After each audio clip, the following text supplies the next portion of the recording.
Shalom, wonderful person. So, greetings from Bat Yam, just a little bit south of Tel Aviv, and I just want to give you an update and a view of my bomb shelter where I was hiding out overnight.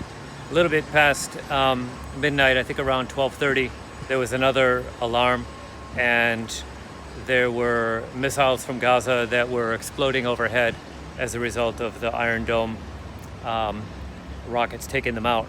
And I'm just going to flip this camera around and show you from the outside the view of the building where I'm house sitting. All right, so let me just zoom in here.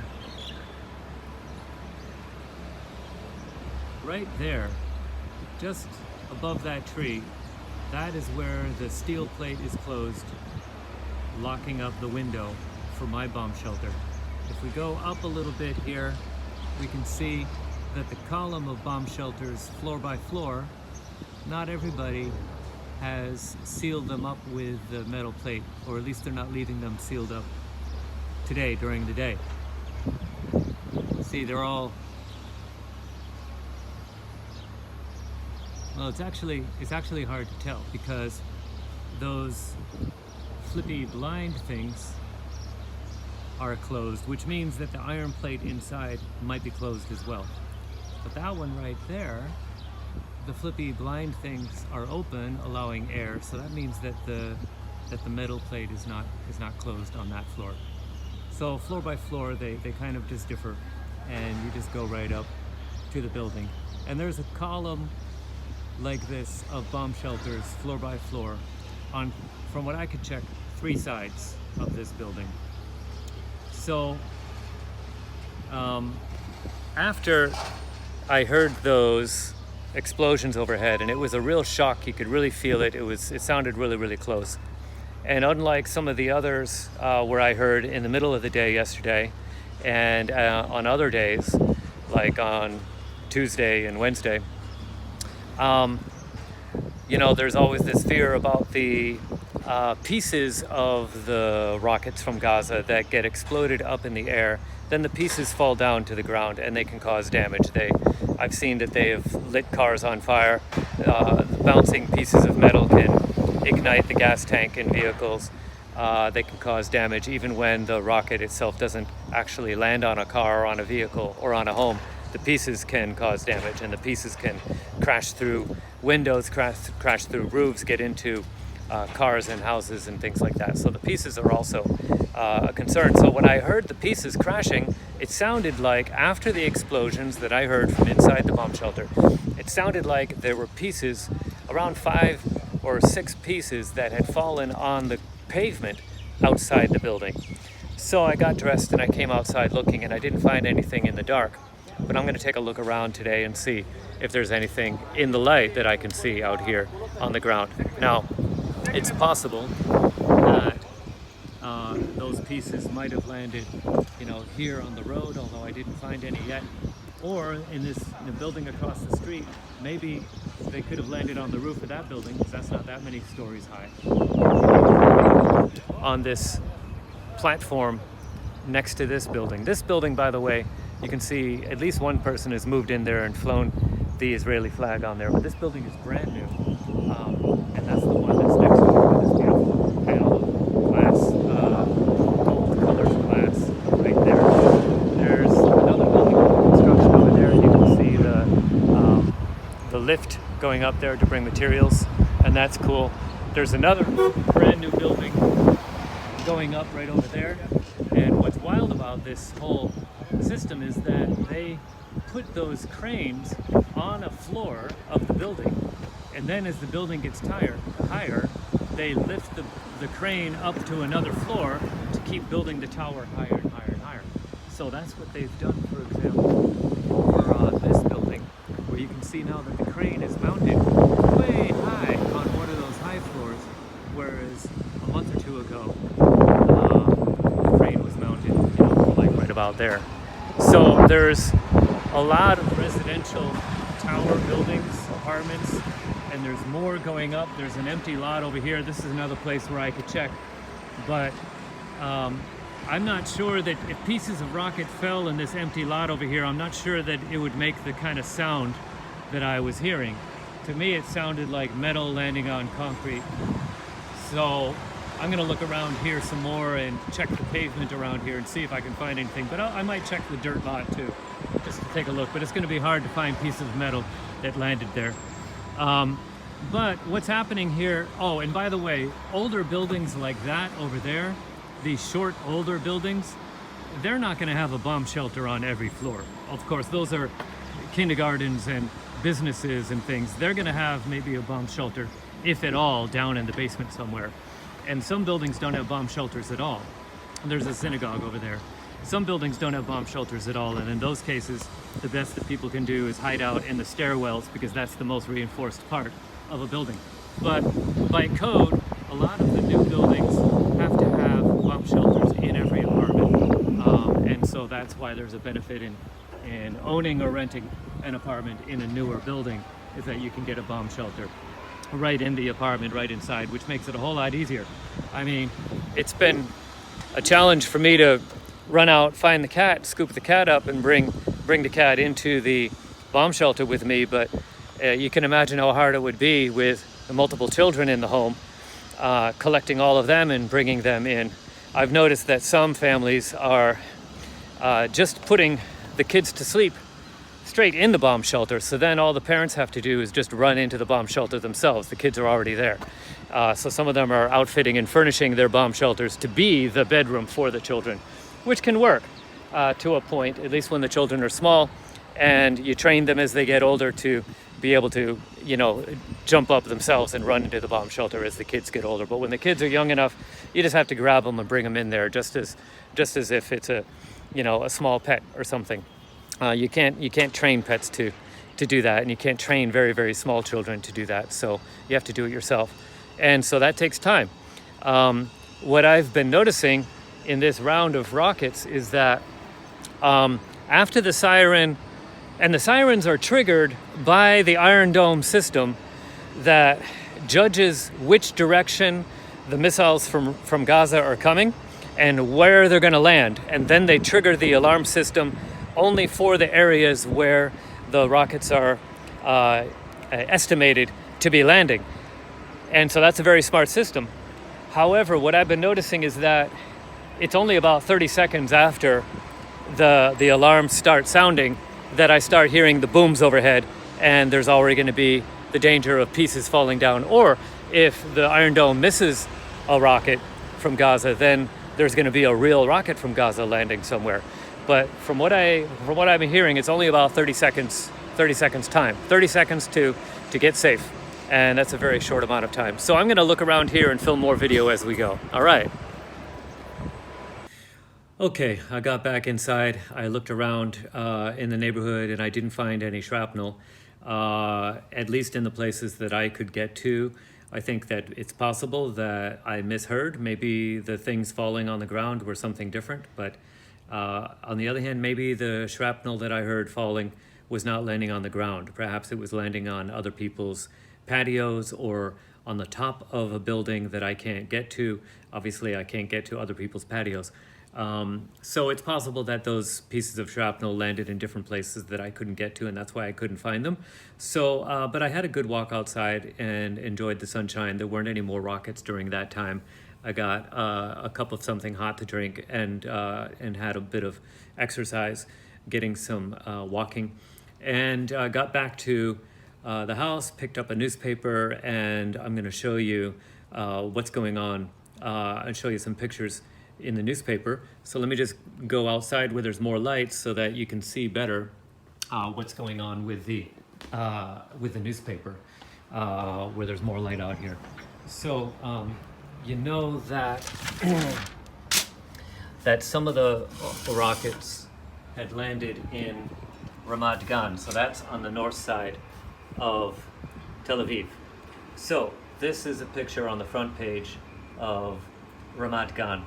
And so it appears to me that the rocket from Gaza got past the Iron Dome system and landed on the street outside these buildings and destroyed, at least from the picture. I mean, there might be more cars destroyed outside of this picture, but at least 2 that I see. All the windows and the front sides of a lot of apartments are blown out. And from what I understand, 1 man died. I don't know if he was on the street at the time or inside one of these apartments or whatever. You can see here some Israeli flags hanging on the street.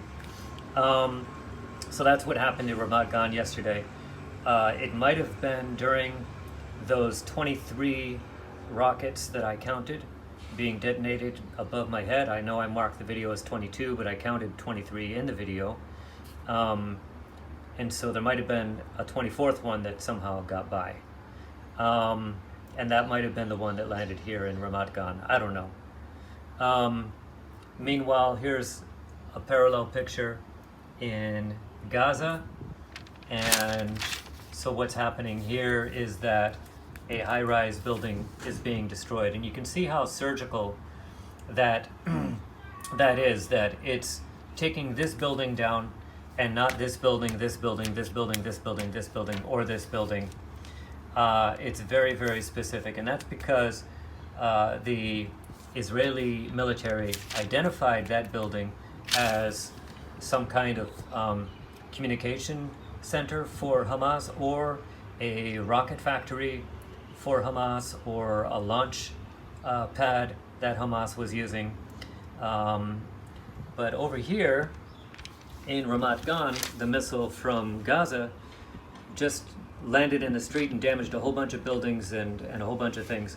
Even the roofs up here are messed up. The street is completely black. There's security guys cleaning up, and some of these are first responders, ambulance workers. So let's take another look at another page here in the paper, and let me try to hold this down. So here we can see a full shot.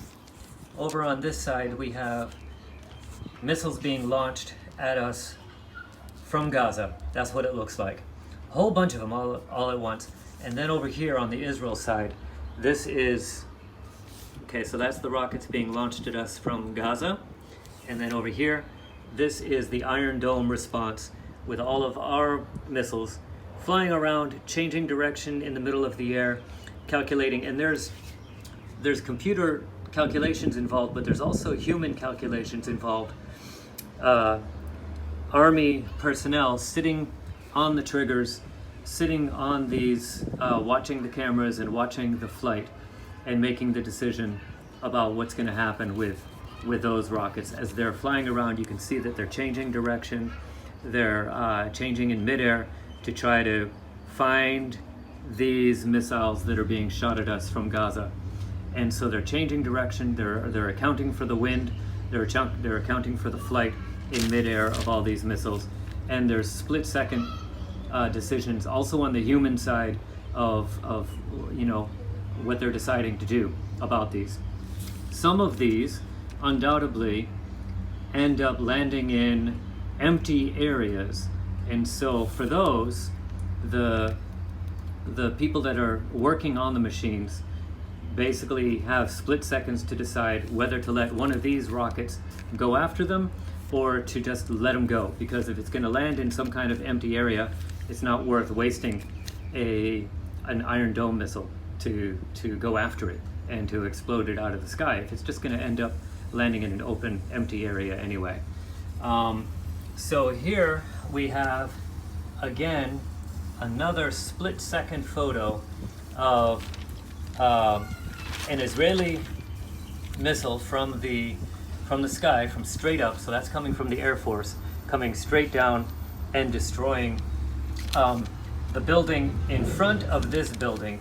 There's another building in front here which has already been partially destroyed. There's a big cloud of smoke there because that was identified by the Israeli army as a Hamas headquarters or a Hamas launching pad.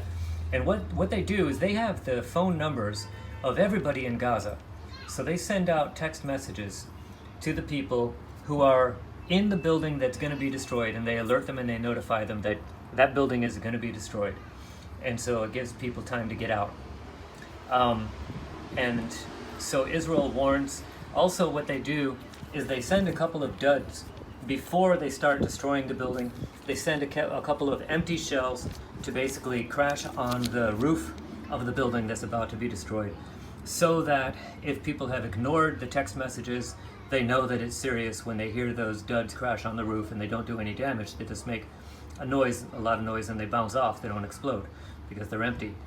So that's like a knock on the roof of the building, just to let everybody that might have stayed remaining behind in the building, let them know that it's serious and their lives are in danger. So it's a last minute. And then, so the Army and the Air Force gives, after they give the knock on the roof, they give enough time for people to run out if that's what they choose to do. And the goal is to hope that they will run out. But before all that, of course, they're sending SMS messages. So here we see some more stuff in the paper, some buildings burning, some cars burning. Here is security services, ambulance services. That's probably the apartment in Ashkelon, where a giant hole was blown in the wall. Let's take a look over here and take a look. Yeah, here's another one in Ashkelon, where this giant hole was blown in the wall. This photo is taken from inside the apartment, and you can see the trees and the sunlight right on the other side of the wall, because in Ashkelon, the Israeli city on the coast, south of Tel Aviv, so that's within the medium range from Gaza. Medium range rockets can reach there. That happened there. In Sderot, this city here, which is right next to Gaza, here a rocket completely obliterated the entire roof of a house and completely blasted completely into this house and this apartment. And then over here, here's another shot of Ramat Gan on the north side of Tel Aviv. And we get a closer look here at all of these windows in these other apartments, and I can see here, I don't know if you can see it on the video, but I can see here that there's no glass remaining in any of these sliding glass doors, in any of these windows. That means that all that glass was blown inward inside these apartments, and there might be also here in the shops. It was Shabbat, nobody was in the shops, but up here in the apartments, there might have been people there, and all that glass was blown inward into the apartment, all these apartments, at very, very high speed. If there was anybody there that didn't make it into the bomb shelter part of the apartment, and these buildings look so old, I would be shocked if they have any bomb shelters in these apartments. They might have only a bomb shelter a couple floors down in the basement, or if not, then people were leaving the apartment and getting into the stairwell for protection, because if there's no bomb shelter in the building, the stairwell is the most reinforced part. That's the next best thing. So that's what happened there in Ramat Gan. So that's the pictures that I wanted to show you, and I hope that this helps paint a better picture and gives a better idea of what's going on. So thanks for paying attention. Thanks for your continued prayers, and keep on praying for the safety of Israel and the safety of the people here. And thank you for continuing also to pray for the wisdom of the military, so that they know what to do, and for the political ranks so that they can figure out with wisdom what to do and how to handle things. So, and beyond all of that, we trust in Elohim for his ultimate protection. But we do see that there are casualties along the way. And so we also want to keep in prayer for the families, for those who have lost loved ones, and for people who have been injured, as well as their families and loved ones as well. Thanks, and we'll talk to you soon.